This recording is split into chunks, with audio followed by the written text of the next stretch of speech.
కూతురిగా గారాబం, భార్యగా ధైర్యం, అమ్మగా ప్రేమ, బామ్మగా అనుభవం అని గర్వంగా చెప్తూ మమ్మీస్ కిచెన్ ప్రేమతోకి స్వప్న ఈరోజు స్వాగతం పలుకుతోంది.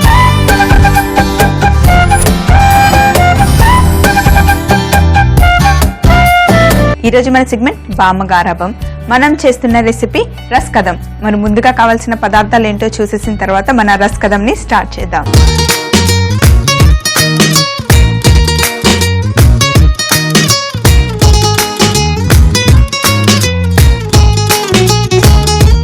ముందుగా ఇక్కడ చూడండి, నేను పాలు విరగొట్టుకొని చేసి పెట్టుకున్నా. దీన్ని చైనా అంటారు. అంటే మన ఇంట్లో పాలు విరిగిన తర్వాత బట్టలో వేసి గట్టిగా చేస్తాం, మనం పన్నీర్ కూడా అంటాం కదా. అయితే ఇది ఫుల్గా పన్నీర్ అవ్వలేదు, కొంచెం వాటర్ ఉంటాయి. సో దీన్ని చైనా అంటారు యాక్చువల్గా. దీన్ని మొత్తం గ్రేట్ చేసుకొని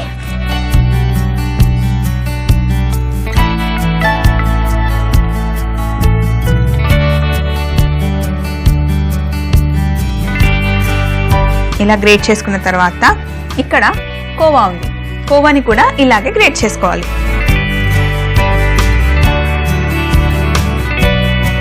ఇప్పుడు నేను తీసుకున్న కోవాలో మనం చక్కెర కలపలేదు, మామూలు కోవా ఇది. సో కోవా ఇంకా పన్నీర్ రెండింటిని మనం గ్రేట్ చేసుకున్న తర్వాత స్టవ్ ఆన్ చేసుకొని ఇందులో ఫస్ట్ చైనా,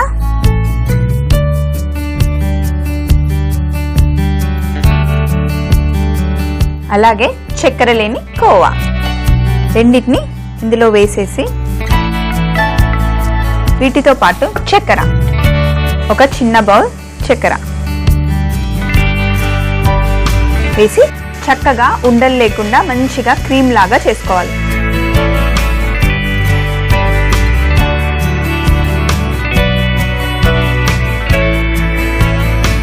ఇప్పుడు చక్కెర అంతా కరిగిపోయింది కదా. ఇప్పుడు కొంచెం గరుగ్గా ఉంది, ఇది పలుకు పలుకుగా ఉంది కదా.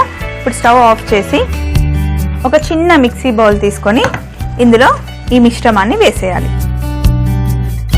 చక్కెర కరిగిన తర్వాత మనకి మంచిగా నీళ్ళలాగా వచ్చింది కదా.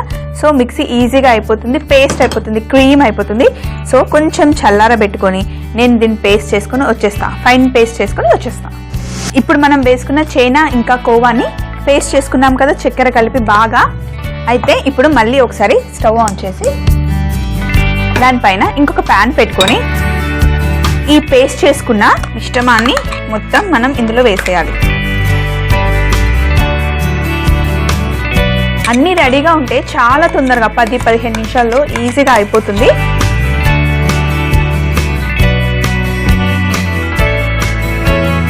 మొత్తం అంతా తీసుకొని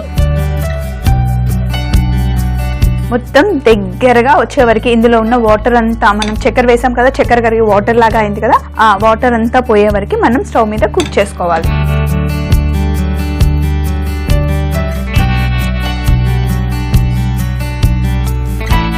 ఇలా కొంచెం బాయిల్ వస్తుంది కదా. ఇప్పుడు ఈ మిగతా నీళ్ళంతా పోయే వరకు కుక్ చేసుకోవాలి. చూడండి, ఇలా కలుపుతూ ఉంటే గట్టిగా అవుతుంది కదా, ఇంకా కొంచెం గట్టిగా అవ్వాలి. ఈ రస్ కదం అనే స్వీట్ బెంగాల్లో చాలా చాలా ఫేమస్.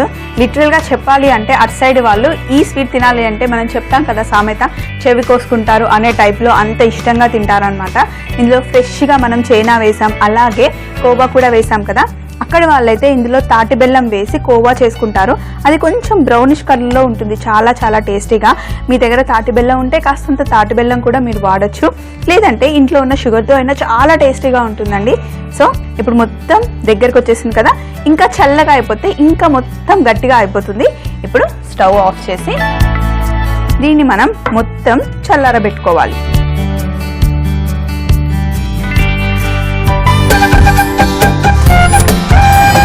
చూడండి, ఇది మొత్తం చల్లగా అయిపోయింది కదా.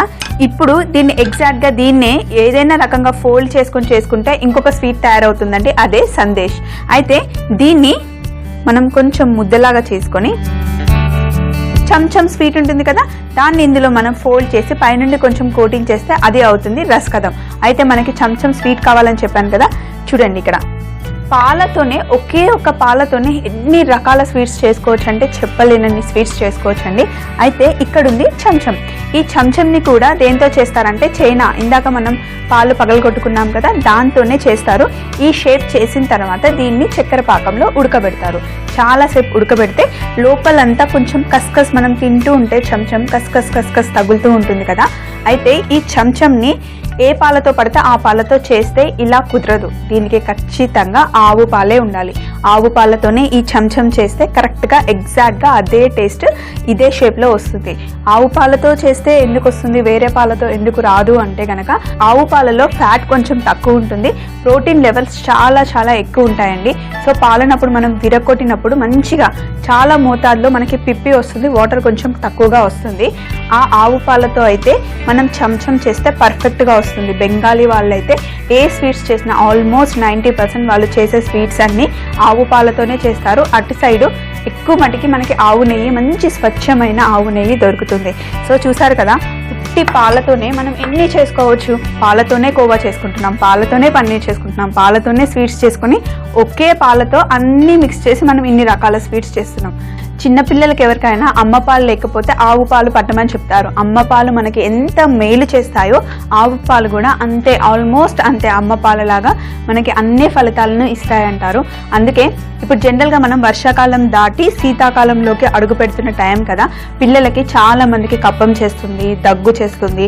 అలాంటి టైంలో మీరు ఏం చేయాలి అంటే కొన్ని పాలు, గోరువెచ్చడి పాలల్లో కాస్తంత పసుపు కలిపి రాత్రి పడుకునేటప్పుడు పిల్లలకి ఇస్తే చలికాలంలో అయినా వర్షాకాలంలో అయినా వాళ్ళకి కాస్త జలుబు చేయకుండా ఉంటుంది. రొంప, దగ్గు అనేవి చాలా మట్టుకి తగ్గుతాయి. మీరు ట్రై చేయండి, అది బాగా పనిచేస్తుంది. ఎందుకంటే పసుపు మనకి ఎక్కడైనా దెబ్బ తగిలినా లేదంటే బాగా జలుబు చేసినప్పుడు పసుపు ముద్దలు చేసి మనకు వేస్తారు కదా, ఎందుకంటే పసుపులో వేడి చేసే గుణం ఉంటుంది. కాబట్టి పిల్లలకి రోజు వర్షాకాలం ఇంకా చలికాలంలో నైట్ కొంచెం పాలల్లో పసుపు కల్పిస్తే బాగా పనిచేస్తుంది. ఇంకా కొంచెం ఎక్కువగా జలుబు ఉంది, దగ్గు ఉంది అంటే కొంచెం గోరువెచ్చడి పాలల్లో మిరియాల పొడి వేసి ఇచ్చారనుకోండి పిల్లలకి, అది కూడా బాగా పనిచేస్తుంది. మరి పాలల్లో ఎన్ని మంచి గుణాలు ఉన్నాయి కదా, పిల్లలకి రెగ్యులర్గా కాకుండా ఎప్పుడు ఇచ్చేలా కాకుండా కొంచెం అన్ని డిఫరెంట్వి అవి మన ఇంట్లోనే ఉండే మంచి ఆయుర్వేదిక్వి చాలా ఉన్నాయండి. అవన్నీ పిల్లలకి ఇస్తూ ఉండండి. సో ఇక్కడ చూడండి, కరెక్ట్గా పిండి ముద్దలాగా తయారైంది కదా. మనం పిండి ముద్దలాగా చేసుకున్న ఈ పన్నీరు ఇంకా చైనా కలిపిన పిండి ముద్దల్ని ఇందులో మనం కరెక్ట్గా 6 చేసుకోవాలండి. సో మనం 6 ముద్దల్ని కట్ చేసుకుందాం. మనం చేతితో చేసుకుంటే షేప్ కరెక్ట్గా రాదు కాబట్టి సో మనం ఇలా కట్ చేసుకుంటే అన్నీ ఒకే సైజులో వస్తాయి. సో ఫస్ట్ ఇలా కట్ చేసుకున్న తర్వాత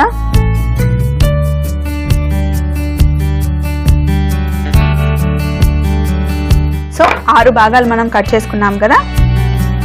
అలాగే ఇక్కడ నా దగ్గర 2 చెంచాలు ఉన్నాయి. చెంచం కూడా మామూలుగా తింటే కూడా చాలా బాగుంటుంది, ఇలా రసకదం చేసుకున్నా కూడా సూపర్గా ఉంటుందండి. సో ఇప్పుడు చెంచంని కూడా 3 ముక్కలు కట్ చేసుకోవాలి. ఇది స్వీట్ చాలా ఎక్కువ ఇష్టపడే వాళ్ళు ఉంటారు కదా, వాళ్ళకి ఇది పెడితే అయితే చాలా బాగా ఎంజాయ్ చేస్తారు. సో ఇది 6 ముక్కలు చెంచం, అలాగే 6 ముక్కలు మనం తయారు చేసుకున్న పన్నీర్ ఇంకా చైనా మిశ్రమం. సో దీన్ని ఇలా కొంచెం ఫ్లాట్గా చేసుకొని కింద కొంచెం నెయ్యి రుద్దుకుంటే ఇంకా మనకి ఈజీగా ఉంటుంది. ఇలా చేసుకొని ఇందులో ఫస్ట్ ఒక ముద్ద పెట్టేసి ఇలా కార్నర్స్ అన్నీ క్లోజ్ చేసేసి రౌండ్గా చుట్టాలి. ఇలా రౌండ్గా చుట్టుకున్న దాన్ని ఇక్కడ ఒక ప్లేట్ పెట్టేసి ఇక్కడ నేను కొబ్బరి పొడి వేస్తున్నాను. కొబ్బరి పొడి వేసి ఇలా రౌండ్గా చేసుకున్న దాన్ని కొబ్బరి పొడిలో ఇలా ముంచుకోవాలన్నమాట. ఫస్ట్ మనం అన్నీ రౌండ్గా చేసుకున్న తర్వాత కొబ్బరి పొడిలో ముంచుదాం. ఇలా ఫ్లాట్గా చేసుకుంటే మనకు పెట్టుకోవడానికి ఈజీగా ఉంటుంది. చిన్నపిల్లలకి మరీ కొంచెం చిన్నగా అంటే ఇందులో మధ్యలో ఇంకా కొంచెం కట్ చేసినా పర్వాలేదు, కానీ ఈ సైజు ఉంటే చాలా బాగుంటుందండి లడ్డులాగా.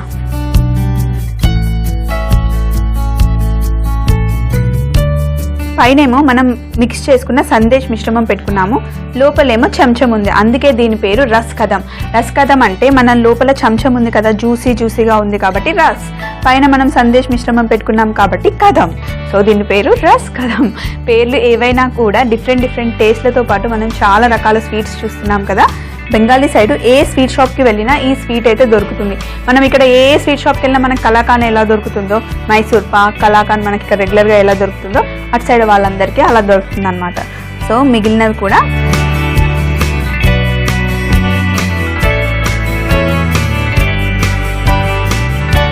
చివరిది లాస్ట్ ఒకటి మిగిలింది కదా, దీన్ని కూడా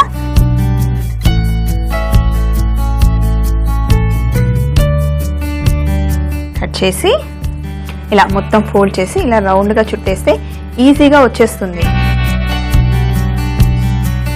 సో ఇప్పుడు వీటన్నిటిపైన కొబ్బరి పొడి చక్కగా అద్దుకోవాలి. ఫస్ట్ ఒకదాన్ని ఒకటి అద్దుకొని ఇలా పైనుండి మొత్తం కొబ్బరి పొడి అద్దుకున్న తర్వాత చూడండి, ఈరోజు బామ్మగారాబం చాలా ట్రెడిషనల్ డే కదా, అందుకే నేను ఇత్తడి ప్లేట్లో ప్లేటింగ్ చేయబోతున్నాను. సో ఇత్తడి ప్లేట్ తీసుకొని ఇందులో మనం చేసుకున్న రస్ కదం,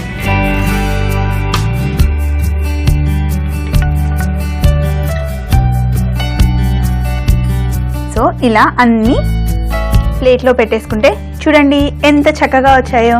చూసారు కదా, బామ్మగారాబం సెగ్మెంట్లో మనం చేసిన రస్ కదం సూపర్గా ఉన్నాయి కదా, చూస్తుంటే చేయాలనిపిస్తుంది కదా. మరి ఇంకెందుకు ఆలస్యం, రెసిపీ నోట్ చేసుకున్నారు కదా, తప్పకుండా ట్రై చేయండి. రస్ కదం తయారు చేయు విధానం: ముందుగా ఒక ప్యాన్ తీసుకొని అందులో చేనా, కోవా, పంచదార వేసి కరిగించాలి. తరువాత మిక్సీ చేసి మళ్ళీ ఒకసారి ఫ్రై చేసుకున్న తరువాత చల్లార్చాలి. ఈ మిశ్రమాన్ని రౌండ్గా ఒత్తుకొని మధ్యలో చెంచెంని కట్ చేసి పెట్టి రౌండ్గా చుట్టుకొని ఎండు కొబ్బరితో గార్నిష్ చేసుకుంటే రస్ కదం రెడీ. మరి రేపటి మన సెగ్మెంట్ ఫ్రైడే ఫ్రైస్ లో మంచి ఫ్రైడ్ ఐటెంతో మీ ముందుంటుంది స్వప్న, మమ్మీస్ కిచెన్ లో ఎంతో ప్రేమతో. మరి అప్పటి వరకు ఈ రోజుకి బై బాయ్.